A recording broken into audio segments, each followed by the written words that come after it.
fysica, natuurkunde.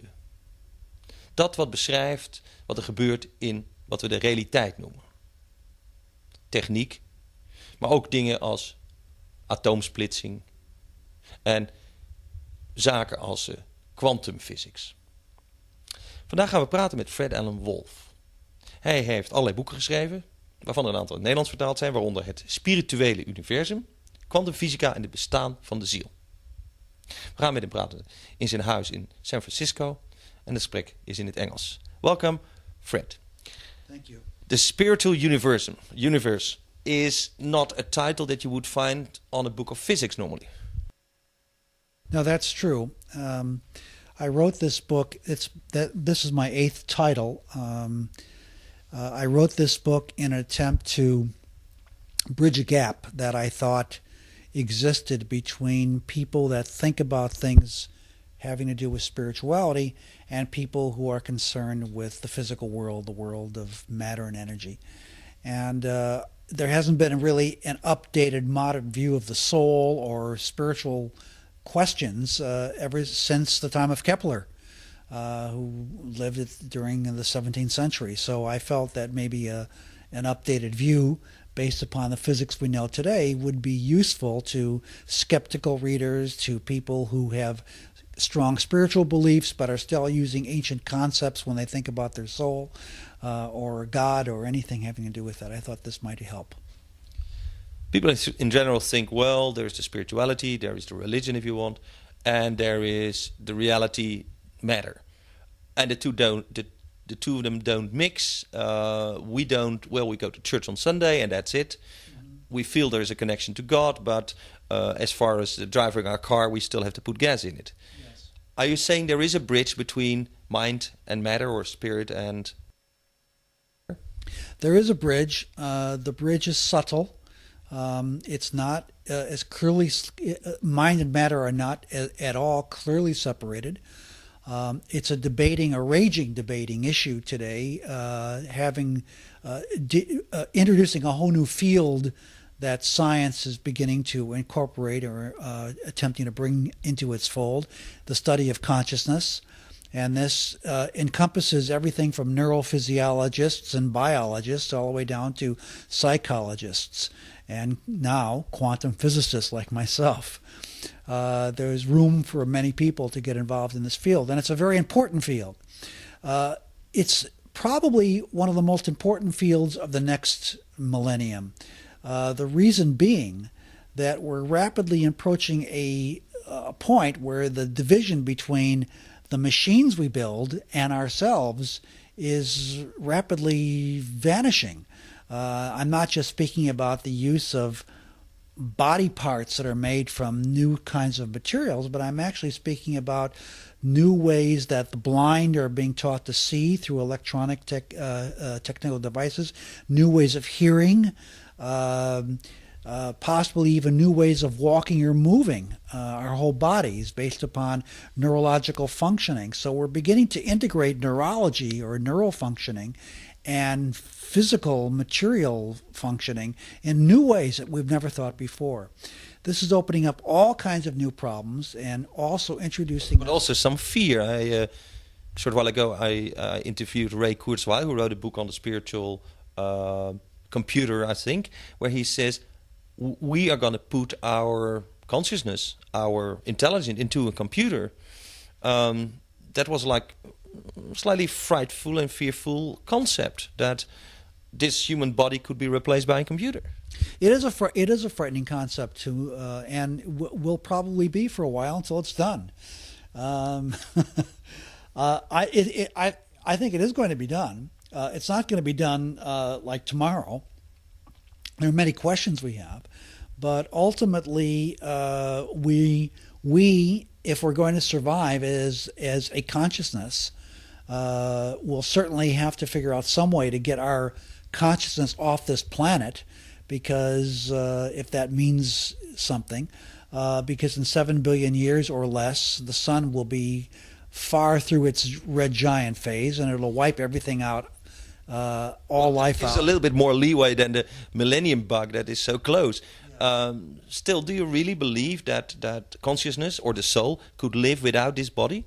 Yes, I think so. I don't see any reason why consciousness cannot exist outside of a human form.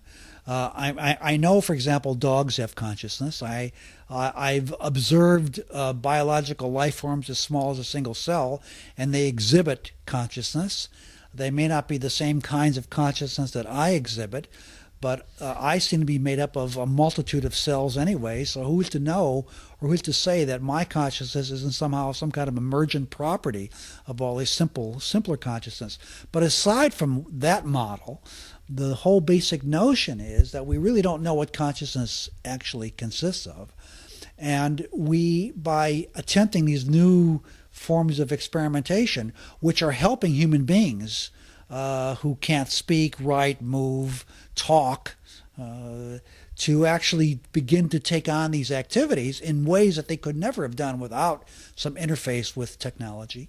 We're really beginning to bring into question just what we mean by soul and self and ego and all these psychological questions. And I think it's a very healthy, natural direction that we're going in. I'm not afraid of it at all. To me, it's quite an exciting space we're going into. This doesn't mean that just because we're looking at consciousness outside of a human body that we're becoming less spiritual or more materialistic. Just the opposite. We're giving up any tendency to say things have to be grounded in materiality. Well, after I did the interview with Ray Kurzweil, I went to a cemetery and I looked at the graves, which happened to be after the Great War. It was in Belgium. And I said, well, we're standing here in front of all these tombstones. In 50 years' time, or 100 years' time, or 500 years' time, these could be little computers. I could revive my mother or my grandmother by pushing a little button and say, hey, Granny, I just want to talk to you and revive that computer or that chip or whatever we have in those days and revive that soul. Do you think that's possible? Yes, well, that's a different question. You see, the notion of a soul is one which seems to have been taken to be associated with a particular physical entity. I have my soul in my body. You have your soul in your body, and they are separated. But as far as the soul is concerned, there can't be any airtight separation. The soul itself is not a physical thing, like my body is a physical thing. Yet it's capable of moving or affecting physical things, and physical things seem to be in some way able to affect it. So there seems to be some connection between the two, but they're not the same thing. So the way I would define the soul would be in some way to say, well, if I take away the barrier, the spatial barrier between one soul and another, and it's no longer there, then in a certain sense, a real sense, one soul is no different from another. They're really the same soul. So if I can do it between two souls, why can't I do it between 3, 4, ad infinitum, and finding all souls are just one soul? And now it's a question of it. You begin to speak like a Hindu Vedanta teacher, because that's what you're saying. The soul, on some level, is indivisible. We're all the same. Yes, that's what. That's strange for a physicist. It is, but it makes a lot of sense. And in my book, which you're holding, I attempt to give very sound argument as to why that is a reasonable model for a physicist to come up with. There is one soul which projects and has reflections in a multitude of mirrors, which we call human selves. The selves are very different because they're different reflections, but they're not different in the essential quality of soulness. They're different in the reflective quality of self, and or ego, or these kinds of structures. And since these are reflective qualities, they're not going to last. The soul could be internal, but the self itself might just, could easily vanish, just like a mere reflection could vanish. So this is what I think is an essential aspect of it. And in the book, I try to give arguments as to why and how that idea would come about. And they're based upon notions of quantum physics. They're based upon notions of what is the vacuum, the state of emptiness or nothingness. And that takes us into anything from quantum physics to spiritual teaching of Kabbalah, Christian mysticism, Hindu mysticism, Sufi tales, the ancient practices of the people who were known as the Chaldean people that lived in what we now call Iraq. It seems there are a lot of different conceptual bases upon which such a model could be made. Now, those people had no idea about nuclear fusion or fission or power plants or even the modern equipment that a physicist could use. They were physicists. In the old days, they might feel, might have an idea about weight and stuff like that, but they definitely had no theoretical model like we have. How come that they came to the same ideas as you come, and many other comes? First through Einstein talking about relativity, and then later the same period, early this century, was quantum physics, and it took 40 years because we really come to the point where we say the knower and the known have a relation, yeah, where consciousness plays a part in the equation of the physics. Mm-hmm. Well, I think the answer can be explained this way. In order to, there's a famous saying that Lenin once said when he was speaking about the revolution. He said, "Comrades, one step forward, two steps back." And in a way, the physics of today is a one step forward and a two steps back. The two steps back go way back before even the Greeks. The step backward takes us into these ancient Chaldean people who saw that out of nothing came something. And this is where quantum physics has led us. The whole question of the universe is, how did it come into being? It had to emerge some way from nothing. So there's a correlate here. There's a parallel way of thinking. And that's what's led my thinking. I've decided that the way to go one step further forward is to go even further back, take two more steps backward, and find out how do ancient peoples think about things, and where do we even get the notion of a soul? And I think in these ancient pictures, I can see some new light. Is that not a typical 20th century revival thing? I mean, when I talk to Huston Smith, who does comparative religion, he does the same thing. He is a Christian, and he confesses to be a Christian, and yet he goes back looking into all these old cultures and finding that they have the same basic structure. Yeah. Well, I think first of all, I think that's true. I think that there's something. There is an element of some kind of truth which can be found in ancient teaching, and that it gets disguised or even sometimes obliterated by modern teaching, only to be rediscovered again. And then somebody goes back and looks and says, "Oh, gee whiz, they were doing the same thing we're doing now." Perennial wisdom, Aldous Huxley, finding it out again.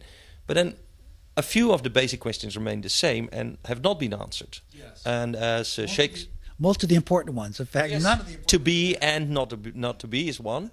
Can we be and not be? What is reality? And the other one that I ascribe to Shakespeare, that says to be or not to be dead. That's quite different from what people think he wrote, but I think he wrote to be or not to be dead. Which is the old Hindu question, are we what we see? Is there a separation between our soul and our experience? Well, in my book, Taking the Quantum Leap, I wrote, to be or not to be is not the question, it is the answer. Which means that in some way to be and not being are in some way different sides of the same coin. That it's not a question of one obliterating the other by its appearance, but in some way they both can coexist side by side. Not being is almost impossible to even conceive of. we have no real clear way of talking about it. We can only make models, but the models are very simple and probably are only touch on the very basic ideas of what. When you come back to this idea that the soul is not, say, physically connected to the body, that means we can be and not be at the same time. Well, I refer to the quantum physical thing, where both a thing and its opposite can coexist side by side, is what the idea basically comes from. But you see, the soul in this model that I put forward is a vibration. It's a movement. And I've tried to figure out, well, what are the most fundamental things that upon which everything we understand is based? And I've come to the conclusion that the most that being or not being is clearly fundamental, but we don't really understand that. I mean, there's no way we can understand it because we are being. So it's very hard for us to understand not being. We can imagine it, but we can't not be. Okay? But there's something. But what is it that is fundamental, that everybody understands? I mean, fundamental has got to be something that can't be so airy fairy and out there that nobody understands it. It's got to be so fundamental that it explains everything, or everything that is explainable is based on it. Yet it's something that the most common cell is capable of understanding or conceiving. And I found what the answer to that was. It's vibration. Motion. Vibration. Not motion. Motion is something else. But vibration is repetitive motion. Vibration is the movement which returns. It's a cycle. It's cyclic motion. It's the vibration. It's harmony. It's the ways in which human beings communicate, the ways in which they resonate, the ways in which they feel things, the ways in which our nervous systems work. It's the fundamental. It's the mode. It's the drone tone of Scottish music. It's the it's the most common. It's the It's the fundamental vibration. So vibration is fundamental. You may not know this, but I wrote a book called The Eagle's Quest, in which I spent time in a number of different parts of the world where I had a chance to talk with and meet with shamans of various kinds. And while I was meeting with them and talking with them, I would always at one point in our conversation ask them, well, what is shamanism based? Sometimes they didn't know what I was talking about, but a lot of times they eventually would come to the notion that everything was vibration. For them, everything was vibration. Everything vibrates. Everything was vibration. The fundamental was vibration. So I thought this is pretty key. And quantum physics is wave mechanics. It's the physics of an invisible vibration of nothing, upon which everything physical comes into being. So I thought, gee whiz, that's got to be a very profound insight. So all of my work is really based upon what I can base on vibration. So I base a lot of things: the soul on vibration, the self as a reflection of that vibration. Waves bouncing and reflecting give rise to phenomena as a form of physics. Particles appearing as coalescings of vibrations and then disappearing as a result of them coming apart. A whole range of phenomena can be talked about this way. Mm-hmm. So vibration as the common ground for reality, then. Yeah. Yeah. Well, that's what the Hindu says. In the beginning there was a sound. Actually, Yes. I think the Bible says so too. Yes. Yeah? And in Hebrew, of course, in Kabbalah and in the Bible, is in the beginning there was the Word, and that's an also interesting thing in Kabbalah. Word is composed. It's a Hebrew word, and it's composed of three letters of the Aleph Beit. The first letter is Aleph. The second letter is Vav, and the third letter is Tav. Aleph, Vav, Tav. Vav is sometimes pronounced aw. It's like an O sound. So the word is pronounced ot, or out, and it means word. So Aleph, Vav, Tav is the Hebrew word for word. But when you take apart the word, Aleph, Vav, Tav, it also has a meaning. Aleph is the great void, the absolute spirit, the nothing out of which everything comes. Vav means the action of fertilization or endless repetition. And Tav means resistance, the ultimate cosmic final resistance from which everything must reflect. So Aleph Vav Tav means the spirit fertilizing a resistance upon which itself can be held and not reflected. I mean, it can be held and only reflected, and it can't get through. So the word is something which goes out and bounces back and sets up what I would call a standing wave of vibration. So these are how words form, and God created the universe from such things. I can understand now why. Did he create one universe or many? Well, the notion of a universe is probably one that, as we develop certain kinds of technology, we'll begin to see other uses of that word. I think there are an infinite number of universes, not just one. And we're only beginning to get a hint of that from what is called many worlds theory of quantum physics, or parallel worlds hypothesis of quantum physics.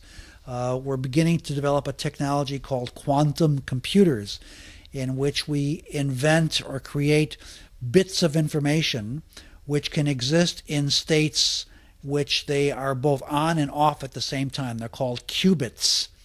And instead of a bit can be a 0 or a 1, a qubit is a 0 and a 1 at the same time.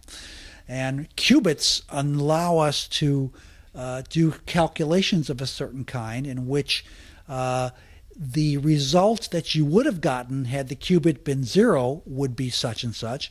The result that you would have gotten had the qubit been 1 would be such and such.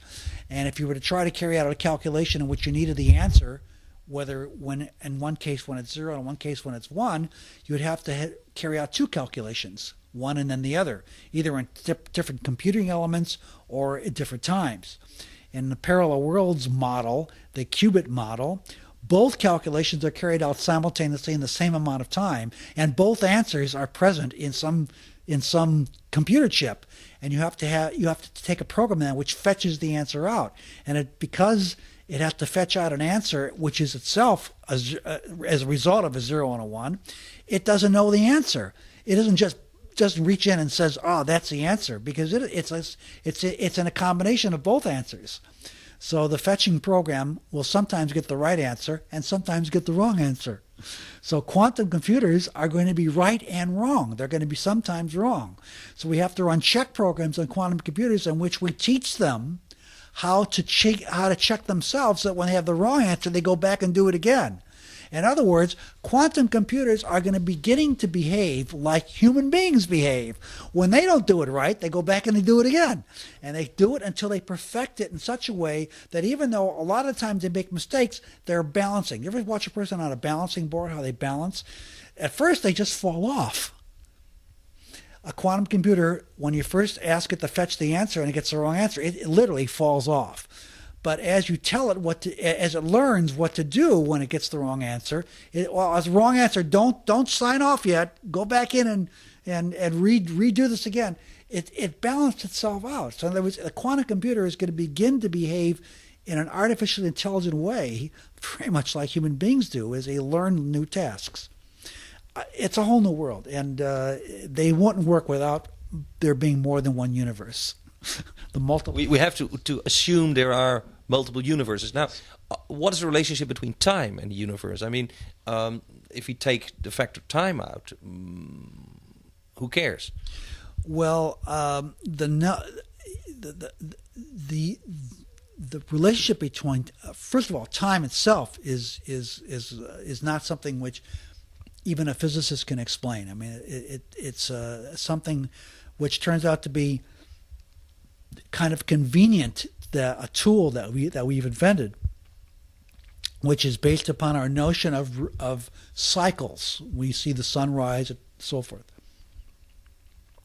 In parallel universes theory, time has a very special role.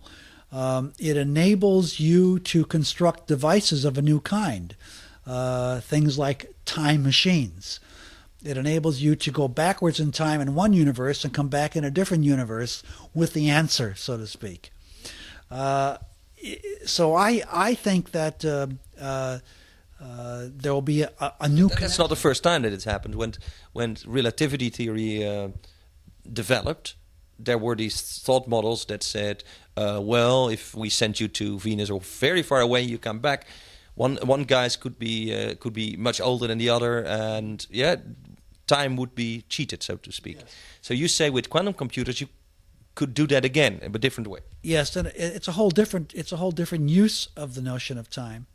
The whole idea would be there's an old paradox called the grandfather paradox, which goes something like this.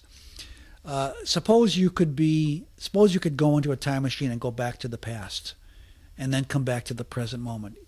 Would there be anything that would exist as a result of you doing this that would be contradicted, would be illogical, would make sense? For example, suppose I go back to the year 1898 when my Uncle Bill and my great Uncle Bill and my grandfather were coming off the boat from Russia to come to America.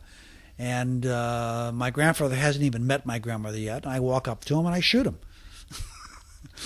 How could I do such a thing? Not only is it an unspeakable act, but if I were really to do this, then how would it exist anymore? It couldn't exist anymore, because no way could he meet my grandmother and have me, right? Have my father and have my father, my da da da da. So I'm out of it. I mean, what I've just done can't make any sense, and that would be true if there was only one universe. But suppose there are parallel universes, so that when I go back and I meet my grandfather and I knock him off, that will affect that universe and maybe a whole host of other universes in which he coexists. But all those other universes which I don't knock him off, he still lives.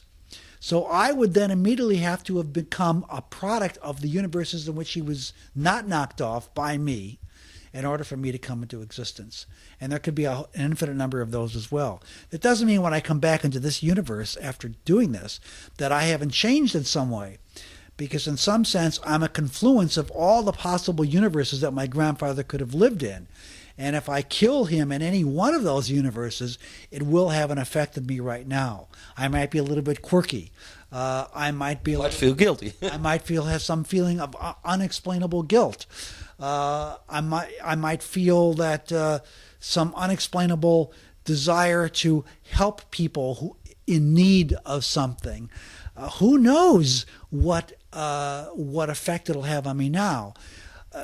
This might even be an explanation for why some people have these uncontrollable urges to do very strange things. Maybe in some other universes they have affected the past in some way that has caused them to behave in a very bizarre way in the present moment. Yet time for us, it goes in one direction. I've heard that the new physics opens the possibility that we could cheat time and could go back even one bit for 1 second, but that be stepping back in time. If that's possible, then we have to rethink our whole notion of reality. Well, what we have to really consider is there's a limit to how far on a scale, a ruling scale, we can define time. We conceive of time as we conceive of a ruler of space. We take a ruler, 1 inch, 1 foot, 1 meter. We divide it up into a half meter or a tenth of a meter, and then a hundredth of a meter, a centimeter, a millimeter, a micron. We divide things up as if we could go on forever doing this, always seeing ourselves outside of the ruler. And we imagine that we can do the same thing with time. We can speak about a second, a millisecond. We speak about a nanosecond, a billionth of a second. Again, assuming we can subdivide forever. But that notion may be incorrect. Incorrect because the very notion of subdividing time involves something we have to do to time, and we can't do anything to time. Time is not something we can hang on to. We can certainly do something to space because we can make a ruler and we can do something to it. Which gives us a measure of space. But we can't really grab onto any ruler of time. There's no physical thing that we can manipulate. So that's one thing. Another thing is that when we're dealing with the way in which our brains work, there is timing in the ways we perceive things. We don't always perceive things instantaneously. Some things happen and then they happen, and then some happen slow and some happen fast. when we're carrying on a conversation and we're talking to each other. You may hear some words, you may understand them quickly, you may understand them slowly. You may see something off in the distance to perceive what it is quickly or slowly. In other words, there's a processing time. Well, experiments were done in the San Francisco Bay Area back in the early 80s by Benjamin Libet and Bertram Feinstein and a number of other doctors at the University of California's San Francisco Medical School, in which people that had brain tumors or certain neurological dysfunctioning had their skulls of their brain removed and their brains exposed to a surgeon's knife. While this was going on, and sometimes either before the procedure or after, in areas of the brain that had nothing to do with where the surgery was performed. Usually the surgery might have been a benign tumor, or it might have been a hearing disorder associated with one part of the brain. The neurophysiologist Libet carried out some tests to find out just when people become aware of things. And what he found out completely blew apart the whole field of neurophysiology for years, for many years after, for decades afterwards. It's still causing an uproar. This is almost 20 years after the experiments, and people still don't believe the results that he found because they're outrageous. They were so amazing. What he found out is that the brain that the brain doesn't show awareness of simple stimuli applied to the body until after about a quarter to a half a second after the stimuli have been applied. Yet people experience and are conscious of stimuli being applied to the body within a few milliseconds of the time of the application of the stimuli. Typical example, a racer is standing on the racing blocks and the gun goes off. Well, if he had to wait a quarter of a second to hear that gun, he would already be well behind in the race, right? And it's very clear that when the gun goes off, he hears the gun and he knows he's heard a gunshot. Now, maybe so how does one argue that one is not aware of a gunshot? Because his brain will not show adequacy for the response, that passive sensory input. So you say the physiological response, like the shot getting into his ear and getting to his brain through the physical way might take half a second, yeah, while in fact he perceives it nearly instantaneous, at least in milliseconds. Yes. Now what Libet did was to actually plot out or map out this whole functioning of the brain, and what he showed is that the signal which arrives in the brain is quite complex. It goes up the spinal column. It goes into an area called the medial lemniscus. Sometimes it's called the thalamus, that part of the brain. The thalamus is a very primitive part of the brain. It's in a lower part, just above the brain stem. Okay, and the thalamus is very important. From that point onward, the signal goes into the cortical regions, and the signal then begins to spread out and diffuse over various parts of what is called the interpretive cortex. When you map the cortex, you can watch the signal as it's developing in the cortex, and you can map it all out. And you can see that it is a structured signal lasting approximately half a second. It has a very quick rise, what's called the timing pulse, and then a very slow rolling signal afterwards. If you block the rolling signal from appearing by using dope, that is, you can actually dope the brain in some way, or an anesthesia, or something of that sort, even though the very sharp rise, which appears in the cortex, comes on very quickly within 50 to 100 milliseconds, I would say 20 to 50 milliseconds, a person will not experience the signal, the stimulus being applied to the body at all. In other words, the fast rise will be there, but nothing. If a person is undergoing surgery and you have his skull cap off and you're watching his brain while you're cutting into his body, you will see the fast neural pulses arriving all the time in the cortex. Patient doesn't feel anything. It's totally unconscious of it, right? Mm-hmm. So the indication is that we need the other part of the signal, the longer lasting part, the slow wave part, which comes in much later on the stuff which comes into the brain in order to become conscious. That would clearly indicate there's some kind of delay. Okay? Now, people, however, never experience this delay. Not only that, you can do an experiment in which you do the following thing. You stimulate the body, and a quarter of a second later, you add a signal to the brain. The signal to the brain won't be felt for a half a second. Okay? The signal to the body, according to this model that I just told you, should also not be felt for half a second. So if I stimulate the body and then the brain, and then ask the person, please tell me which you felt first, the brain signal or the body signal. The brain signal, by the way, is not felt in the brain. It's felt in the body. It's a projected signal, a phantom. It's called a phantom. So if you ask, which did you feel first, the phantom or the real? Okay.